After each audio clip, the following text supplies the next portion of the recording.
mga minamahal. Ang dungis na tingnan, para-paras na silang maaasim.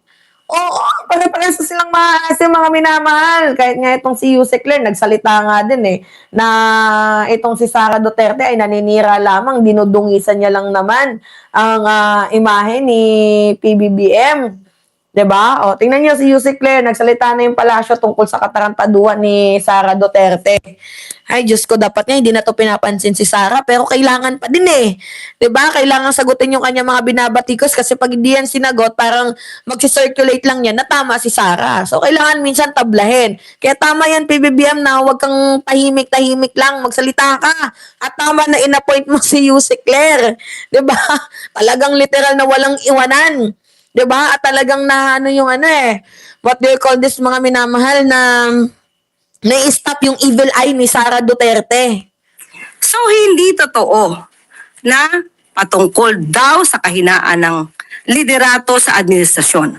Kung hindi ito ay sa patuloy na pang-aabuso sa kapangyarihan para lamang sa kanilang mga kaalyado. Yusek, may we have your statement about the message of Vice President Sara Duterte saying that the conflict now in the Senate reflects the leadership of the administration. To be exact, she said, yung kaguluhan sa Senado ay nagsasalamin sa leadership ng administrasyon. Yung kaguluhan at kawalang direksyon ng ating bansa ay nagsasalamin kung ano yung klase ng leadership na meron ng nakaupo sa palasyo at ng ating administrasyon, dahil lahat naman ng tao ay nare-recognize sila kung ano yung direksyon ng isang leader. Your comment on that, ma'am.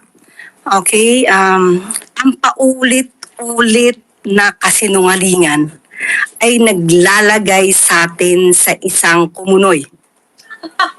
Habang ang Pangulo ay patuloy na nagtatrabaho para ayusin, mabigyan ng mga... Oy, by the way, stop ko.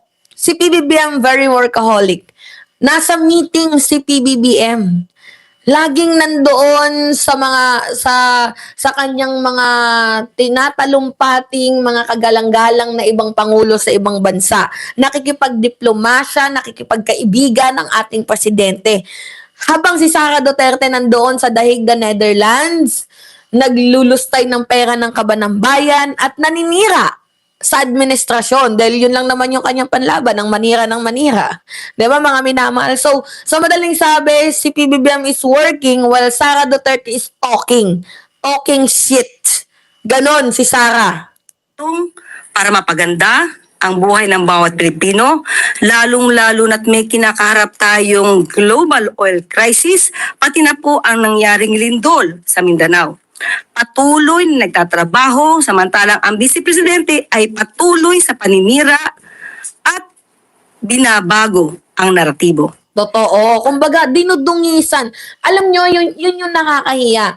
Mismong vice-presidente pa natin ang sumisira ng ating bayan. So, kaya nakakahiya tayo minsan sa ibang bansa. Alam nyo kung bakit? Meron tayong vice-presidente na baliw. 'Di ba? Mismong sarili niyang gobyerno, ipapahiya niya sa ibang bansa. Talking about many shits to PBBM. At sa tingin niya, magmumukha siyang mabuti doon. No, hindi. Nagmukha ka tuloy katawa-tawa. 'Di ba? Kasi habang binabato mo ng napakaraming bato si President Bongbong Marcos, yung mga bato na iniipon niya to build an empire.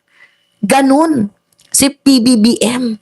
Ino-open niya, yung mga bato, yung mga shits na ibinibigay ninyo sa ating presidente, ang ginagawa ni PBBM, mga minamahal, walang iba kundi iniipon niya yun at nagbibuild siya ng sarili niyang empire.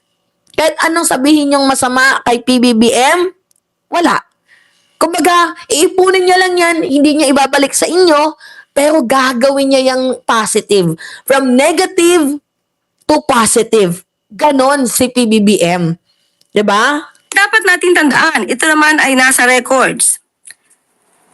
Ang putukan na nangyari sa Senado, hindi po ito pinag-utos ng Pangulo. Totoo. Ito ay may pagsang-ayon si Senator Alan Cayetano. Inamin din naman si Senator Bato de la Rosa kung bakit pinilit na siya'y pumunta at bumoto.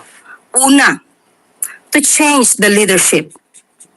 Pangalawa, for the impeachment. Oh.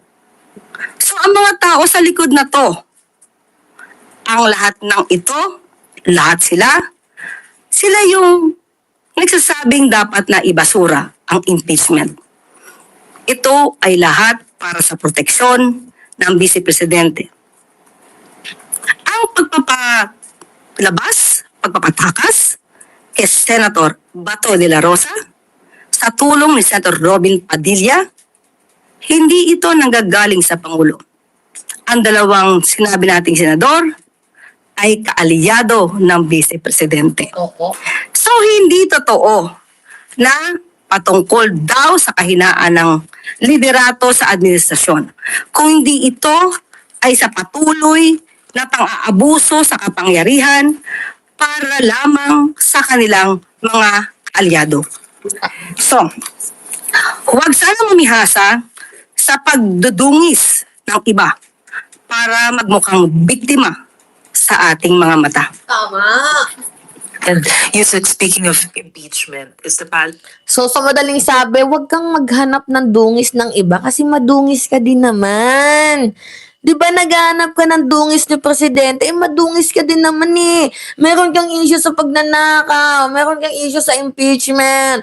Puro lang miyerda yung ginagawa mo. Instead of drawing a shit, bakit di ka na lang magtrabaho? Kasi pinoportray mo na ikaw yung nakakaawa. Pinoportray mo na ikaw yung biktima. Pinoportray mo na ikaw palagi dito yung yung nakakaawa. Kumbaga villain yung iba sa story.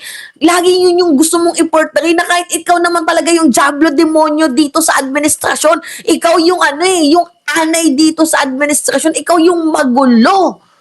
Diba? Ano yung purpose mo? Malayo pa yung 2028, Sara Duterte, please lang. Sobrang layo pa ng 2028. You should work. Work first instead of unahin yung pamumulitika. in a way concerned that the impeachment proceedings might be affected now that there's still a gridlock in the Senate? Hindi lamang siguro ang palasyo ang nakakita niya, kundi buong sambayan ng Pilipino. Ang nais lamang po ng Pangulo ay masunod ang due process, masunod ang proseso, masunod ang rule of law. Para kung may kailangan managot, dapat na managot. Kung kailangan na malinis ang pangalan, dapat linisin ang pangalan. Tama. So, yun lamang po ang concern ng bawat Pilipino. Dapat makita natin ang katotohanan, hindi sa pagtatago gamit ang kasinungalingan. Tama. Totoo. Which is true. Diba? Oh. Ay, nako Diyos ko. Buti na lang ang presidente natin, hindi hindi singsama ni Sara Duterte. Diba, mga minamahal? Buti na lang hindi singsama ni Sara Duterte itong si PBBM dahil kung singsama ni PBBM itong si Sara, tinabla na siya sa ganyang klaseng pag-uugali niya eh. 'Di ba? Pero hindi siya tinabla, mga minamahal. 'Di ba? O ngayon, ito,